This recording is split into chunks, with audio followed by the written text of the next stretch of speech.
Welcome to AP US History. This is Chapter 21. We're going to be looking at the Progressive period. This lasts for about 20 years. It's a time of reform, social, economic, and political reform in the United States. Under the umbrella of progressivism, we have what they call muckrakers, those reporters looking for crime and corruption in America. We had the suffragettes, who were people who were supporting women's right to vote. We had the populists that we talked about in chapter 20, who were looking for political reform, particularly against railroads and the Eastern establishment, trying to make the government more responsive to their needs. We had the temperance movement, which will eventually end in an amendment being passed that prohibits the sale and manufacturing of alcohol in the United States. And then after the 18th Amendment, the 21st Amendment will erase that. We also had the middle class women, really the leaders of the progressive movement. Labor unions will fall under this umbrella that trying to make things better for workers on the job. And we will have the civil rights movement trying to advance African American rights. In terms of the pendulum of right and left, this chart or this graph timeline shows how things moved in the United States. We have the Second Great Awakening, which is followed by some reforms, and we've looked at earlier coming out of that Second Great Awakening. We had the Civil War. We had populism. That was a movement in the West trying to get more rights for farmers. We will have what they call the social gospel, which tries to make society better for human beings. The church going into poorer neighborhoods and trying to help people read and write and improve their social condition in terms of health and housing and clothing. We have the progressive movement that lasts for about 25 years, 30 years, really looking at changing the way we do business in America and politics. We're going to go from a laissez-faire to a more regulated society. We have evangelism in the 1920s, revivals. The New Deal is going to come in under Franklin Delano Roosevelt, and this is more reforms. Revivalism in the 50s, spiritual revivalism. The Great Society, the Christian evangelical movement. It seems as though when the Christians move, change takes place in America. Now we have what they call the conservative revolution, and this is what a period that we've moved into in the last part of the 20th century, early part of the 21st century. Mugwumps, we've talked about them before. These were the Republicans who were primarily interested in reforming politics, taking the corruption out of that. They would have been laissez-faire. They really weren't interested in a lot of other reforms of society. They would like to have returned America to the pre-monopoly period. Now, part of this, too, is wealthy men standing and expressing their grief about the changes in American politics. The Protestants, Victorians, they're going to be part of this. Hard work equals success. Some background information, political machines like Tammany Hall and places like the big cities where political machines control politics and cater to big business. Some believed that there needed to be reform to restore the American dream, that everyone could be successful. This progressive movement is sometimes called the Third Great Awakening, and it was certainly a collection of different people working in different areas and sometimes overlapping. These people see themselves as underrepresented in terms of the progressives. They think that industrialists have too much clout in America. Immigrants are protected by the political machines, unions, bribery. So something needs to be done. Uh, in terms of overall perspective of progressives, they believed in a more efficient government that protected the interest of all Americans and restored order to society. Some of their specific regulations or reforms, they wanted to break up in the monopolies in America, and they're going to work towards that. They wanted to kill the political machines that were controlling politics in large metropolitan areas and other places in the United States. Uh, Reduce the threat of socialism by improving workers' lives. They were not communists. They were not socialists. They did not embrace that political philosophy. They wanted to improve the cities. They wanted to have more parks, make the place more livable for everyone. They wanted to improve the working conditions for everyone, particularly females, and to end child labor.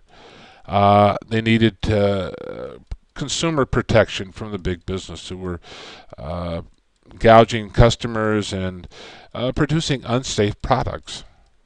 Voter reform in the sense that the secret ballot to make sure that no one knew how you voted. They wanted also the chance for more primary elections where the citizens chose the people for the offices, not the political bosses. There was also a push for conservation. The early environmentalists were trying to preserve things in America for posterity. They certainly were. There was a certain group that hated the consumption of alcohol and will do what they can to reform America. Banking reform, making it more accessible to people. Certainly, women's suffrage, women a right to vote. There were certain progressive leaders. John Dewey, we've talked about him before. His, again, philosophy of learning by doing in education. Did not believe in corporal punishment. Believed that education was vital to preserving a democracy. The whole educational system was to create people who were useful adults who could improve the overall conditions of society, and that could be done through education. Lester Frank Ward certainly was an intellectual at the time, challenged the idea of survival of the fittest, believed that it wasn't just a dog-eat-dog world.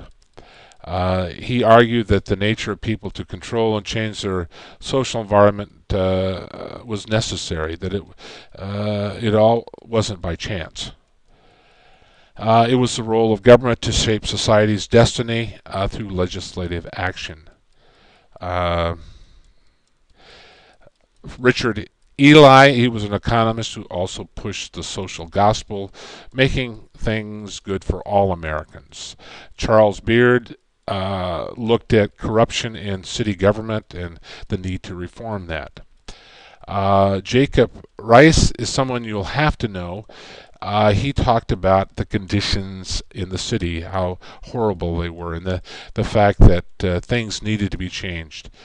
This book influenced Teddy Roosevelt, who is the first progressive president, and he's going to look at a lot of different things in America and use the presidency as a way of changing things. Charlotte Perkins Gilman, Women in Economics, argued that women should have a greater role in economics.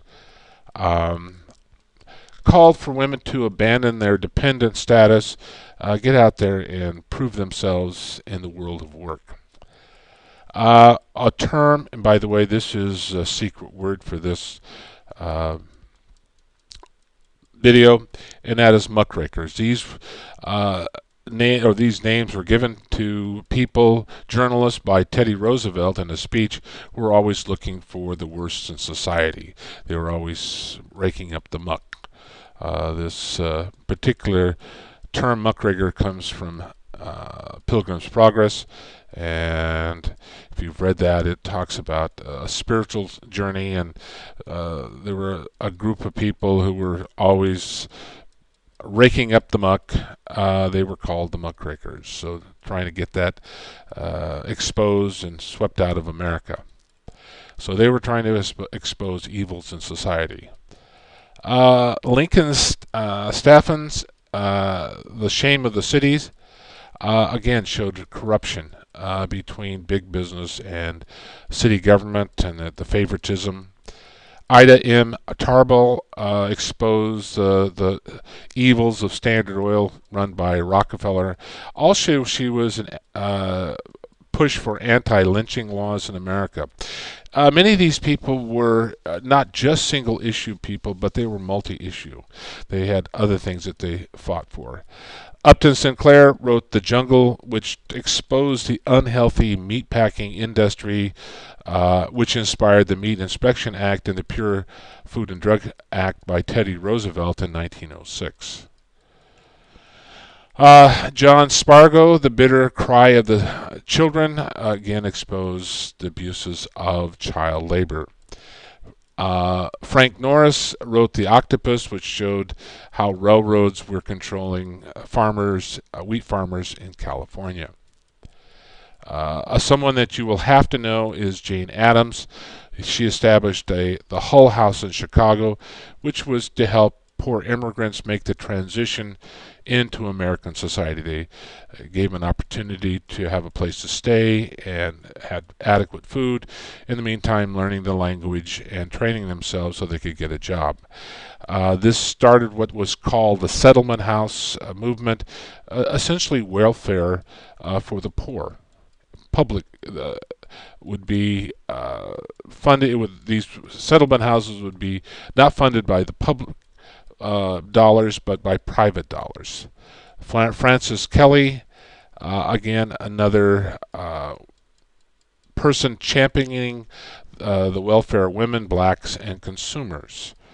Muller versus Oregon, 1906, was the first law in America that restricted the number of hours women could work, and that was 10 hours a day.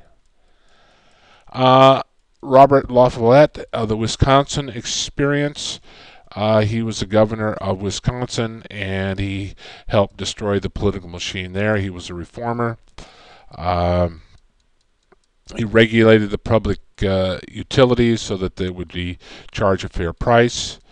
Removed the spoils system from politics in Wisconsin. Instituted what he called the initiative, that is, citizens introducing bills. The referendum, that is, a bill would be formulated by the state legislature and then voted on by the public. And also the recall, which gave voters the opportunity to remove public officials for corruption and abuse in office. And we'll stop right there.